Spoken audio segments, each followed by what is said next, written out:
Critically appraise the applicability and quality of intervention research study will be my topic of discussion today.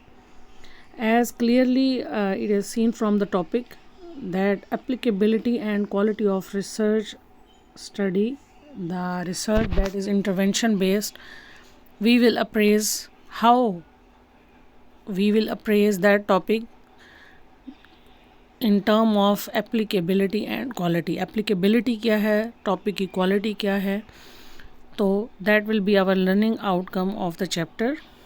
One is applicability of research evidence and second one is the quality of research evidence. First part of this video will be consist of applicability of research evidence. These are the 5 steps of EBP. The main 5 steps of EBP already इस channel पे जो है वो videos हैं. First 2 videos EBP से related, introduction of EBP and barrier of EBP, वहाँ पर ये स्टेप्स अच्छे से एक्सप्लेन किए गए हैं. So step 1 and step 2 already discussed in the previous videos. This video will mainly explain the step 3 of the EBP. Step 3 basically summarize the critically appraise the research evidence for applicability and quality और mainly interventional studies. Studies की different type होती हैं, different research designs होते हैं, diagnostic studies हैं, prognostic, interventional studies. उसके अलावा जो हैं वो कुछ प्रोग्नोसिस बेस्ड होती हैं, प्रिवेंशन बेस्ड स्टडीज़ होती हैं. तो हर स्टडी को अप्रेज करना in term of applicability and quality वो डिफरेंट होता है. जिस वीडियो में जस्ट इंटरवेंशनल स्टडीज़ की एप्लीकेबिलिटी एंड क्वालिटी को एक्सप्लेन किया गया है. सो this further these appraisal consist of 4 subdivisions. 1, determine the applicability of interventional studies, determine the quality of interventional studies. Third part consists of interpreting results of intervention studies, and 4, summarizing the clinical bottom line of interventional studies. Step C and step D will be explained in future videos. Only 1-2 subdivisions A and B will be described here. So these are the again for the revision, critical appraisal of the interventional based studies.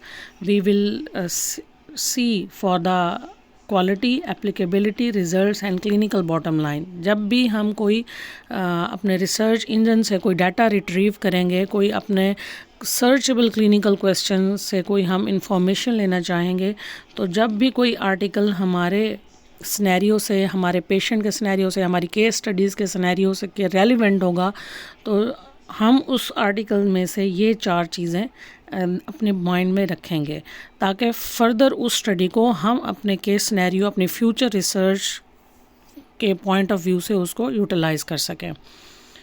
So searchable clinical question as previous videos में discuss हुआ है कि searchable clinical question या patient scenario जिसको हम लेके चल रहे हैं, फर्स्ट 2 वीडियोस में डिस्कस हुआ है. So for a 17-year-old female swimmer with neck pen is a combination of manual therapy and exercise effective for reducing pain and improving function. ये हमारा सर्चेबल क्लिनिकल क्वेश्चन है. मैं रिवाइज भी करवा देती हूँ कि एक केस स्टडी है, 17-year-old फीमेल स्विमर है, 3 दिन बाद उनका स्कूल में स्विमिंग कंपटीशन है. तो बीइंग अ फिज़िकल थेरेपिस्ट आप उसको किस तरह से कन्विंस करेंगे, कम्युनिकेट करेंगे in term of treatment, in term of session, plan of care and prognosis. तो आप उसके लिए एक research evidence based study follow करेंगे, साथ साथ अपनी क्लिनिकल एक्सपर्टीज़ देखेंगे and patient values and circumstances को भी माइंड में रखना होगा उस पेशेंट को डील करने के लिए. That is the basic theme और basic concept of evidence based practice.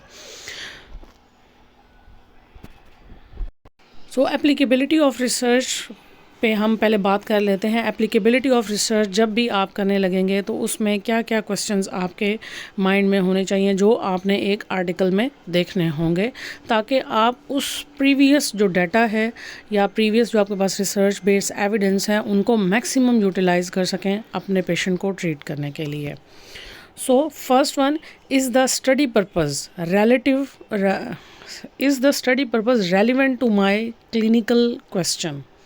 Is the study purpose relevant to my clinical question. के आपका अब क्लिनिकल क्वेश्चन, जैसा कि प्रीवियस स्लाइड में मैंने आपको बताया, हमारे पास 17-year-old female swimmer with neck pain, हमने उसमें देखना है कि फिजिकल थेरेपी, मैनुअल थेरेपी और exercise therapy which one is more effective. So मेरा पर्पज़ है इस रिसेंट सिनेरियो में कि मैं ऐसे आर्टिकल्स देखूं जो मुझे नेक पेन से रेलिवेंट जो ट्रीटमेंट टेक्निक्स हैं उनको गाइड कर सकें। So the study should clearly describe it purpose hypothesis. Ideally, the stated purpose will contribute to answer your clinical question.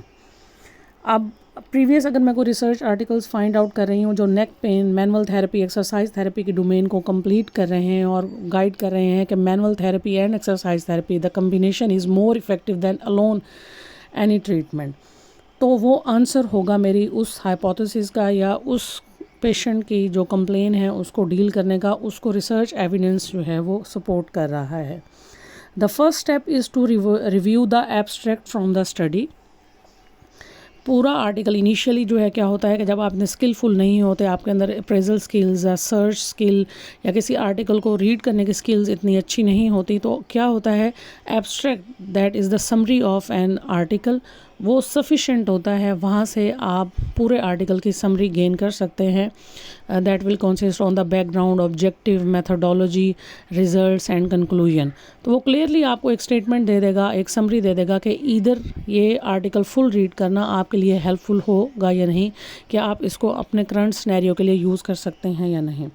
तो read the notes in the abstract and determine if the study would apply to recent case June Wilson. अब जैसे कि जून Wilson है, उसमें एक article मिल जाता है हमें RCT बेस्ड, जिसमें मैनुअल थेरेपी और एक्सरसाइज थेरेपी को कंबाइन यूज़ किया गया है, और वो हमें ये सजेस्ट करता है कि these two combination are more effective to reduce the patient chief pain, impairment, complain कोई भी हो सकता है। और मोस्टली जो स्टडी पर्पज़ है that would relevant to my clinical question, हमें इंट्रोडक्शन के सेक्शन में, कि जो भी हमारा इंट्रोडक्शन का सेक्शन होता है प्रीवियस लिटरेचर रिव्यू का या जो आर्टिकल्स हमने रिट्रीव किए हैं उनके इंट्रोडक्शन सेक्शन में हमें ये चीज़ मिल जाएगी। Second question, is the study population sample sufficiently similar to my patient to justify the expectation that my patient would respond similarly to population? The study should provide descriptive statistics about a pertinent study population demographics.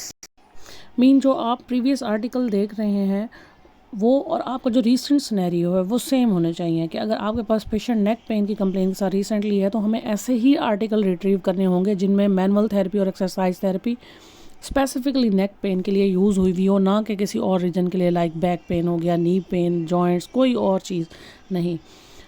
Mean हम अगर neck pain पे और related article और related treatment technique पढ़ेंगे तो ही वो हमारी further expectations को जस्टिफाई कर सकेगा, कि अगर इस तरह से पेशेंट प्रीवियसली सिनेरियोज़ में, लास्ट ईयर्स में या रिसर्च में या जो एविडेंस बेस्ड आर्टिकल्स हैं उनमें इस तरह से रिस्पॉन्ड कर रहे हैं, तो आफ्टर ट्रीटमेंट हमारा पेशेंट भी इसी तरह से रिस्पॉन्ड करेगा। तो उसके लिए ज़रूरी है कि आपके और जो प्रीवियस आर्टिकल्स हैं उनमें पेशेंट के जो डेमोग्राफिक्स हैं वो एटलीस्ट मैक्सिमम सेम होने चाहिए।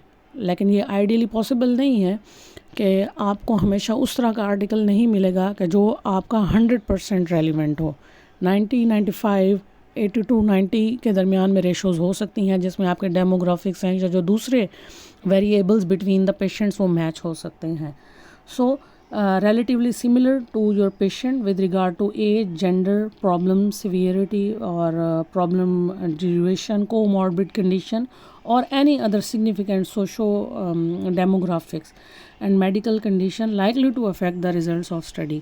अब ये सारे हमारे demographics हैं जिसमें एज, जेंडर है, कोई प्रॉब्लम सिवियरिटी कितनी है, माइल्ड, मॉडरेट, सीवियर की टर्म्स में, प्रॉब्लम ड्यूरेशन, उसकी इंटेंसिटी आ जाती है उसमें कि कॉन्टीन्यूअस है या दरमियान में रिमिट हो जाते हैं, इस तरह के कोमॉर्बिड कंडीशन, कोई और मेडिकल कंडीशंस हैं, तो ये सारी भी आइडियली कर सकती हैं। तो आपने प्रीवियस जो आपका रिसर्च एविडेंस जहाँ से आप वो सपोर्ट ले रहे हो वो और आपके पेशेंट का सिनेरियोज एटलीस्ट इन टर्म्स में सेम होना चाहिए, और ये मोस्टली हमें रिजल्ट सेक्शन में देखने को मिलेंगे।